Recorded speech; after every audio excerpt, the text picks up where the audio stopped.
ಚೆನ್ನಾಗಿತ್ತು. ಅಂದ್ರೆ ನಾನ್ ತುಂಬಾ ಕಲ್ತಿದ್ದು ಅಂದ್ರೆ ಅಲ್ಲಿಂದಾನೆ ಹೇಳ್ಬೇಕಂದ್ರೆ, ಬಿಕಾಸ್ ಅರಮನೆ ಆಗಿರ್ಬೋದು ಅದೆಲ್ಲ ಮಾಡ್ತಿದ್ದೆ. ಯಾವಾಗ ಕಂಬ್ಲಿ ಜನ ನೋಟಿಸ್ ಮಾಡ್ತಾರೋ ಅವಾಗ್ಲೇ ನಮ್ಗೆ ಇನ್ನೊಂದ್ ಸ್ವಲ್ಪ ಸೀರಿಯಸ್ನೆಸ್ ಬರೋದು.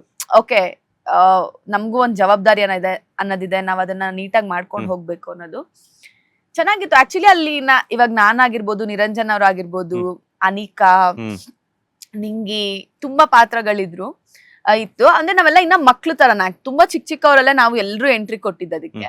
ಸೊ ನಮ್ಗೆ ಶೂಟಿಂಗು ಅದೆಲ್ಲ ಅನ್ನೋದಕ್ಕಿಂತ ಆಟ ಆಡ್ಕೊಂಡು ಮಜಾ ಮಾಡ್ಕೊಂಡು ಇರ್ತಾ ಇದ್ವಿ. ನಮ್ಗೇನ್ ಅಂತ ಓಕೆ ಶೂಟಿಂಗ್ ಇವಾಗ ಇರೋ ತರ ಅಂದ್ರೆ ಅವಾಗ್ಲಗ್ಗೆ ಇವಾಗ ಹೋಲ್ಸ್ಕೊಂಡ್ರೆ ಇವಾಗ ಸ್ವಲ್ಪ ತುಂಬಾ ಪ್ರೊಫೆಷನಲ್ ಆಗಿ ತುಂಬಾ ಓಕೆ ನಮ್ದು ಎಷ್ಟಾಯ್ತು ಅಷ್ಟ್ ಕೆಲ್ಸ ಅನ್ನೋದಿರುತ್ತೆ. ಆವಾಗ ತುಂಬಾ ಗೊತ್ತಲ್ಲ, ಅಂದ್ರೆ ಕಲಿಯೋ ಬುದ್ಧಿ, ಓಕೆ ಇದೇನು ಅದೇನು ತಿಳ್ಕೊಳ್ಳೋಂಥದ್ದು ಜಾಸ್ತಿ ಚೆನ್ನಾಗಿತ್ತು. ಅಂದ್ರೆ ಎಸ್ಪೆಷಲಿ ಕಂಬ್ಲಿ ಏನಾಯ್ತು ನಮ್ಗೆ ಅಂದ್ರೆ ನಾವು ಆಲ್ಮೋಸ್ಟ್ 30 days ವರ್ಕ್ ಮಾಡ್ತೀವಿ. 30 episodes ಆಯ್ತದ ಆಕ್ಚುಲಿ, ಚೆನ್ನಾಗಿ ಬರ್ತಿದ್ದಾಗ ಸೀರಿಯಲ್ಲು.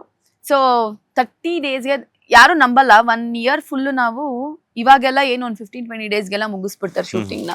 ಬಟ್ ಅವಾಗ ನಾವು ಹೋಲ್ ಮಂತ್ ಅಲ್ಲೇ ಇರ್ತಿದ್ವಿ, ಡೇ ಅಂಡ್ ನೈಟ್ ವರ್ಕ್ ಮಾಡ್ತಿದ್ವಿ. ಸೊ ಹಾಗಿರ್ಬೇಕಾದ್ರೆ ಒಂದು ಫ್ಯಾಮಿಲಿಗಿಂತ ಅಂದ್ರೆ ನಾವು ಫ್ಯಾಮಿಲಿಗಿರೋ ಬದಲು ಅಲ್ಲಿರ್ತಾ ಇದ್ವಿ. ಬರೀ ಆರ್ಟಿಸ್ಟ್ ಅಂತಲ್ಲ, ಟೆಕ್ನಿಷಿಯನ್ಸ್ ಆಗಿರ್ಬೋದು ಎಲ್ಲ ಒಂದು ಫ್ಯಾಮಿಲಿ ತರ ಆಗೋಗಿದ್ವಿ. ಸೊ ಅಷ್ಟೇ.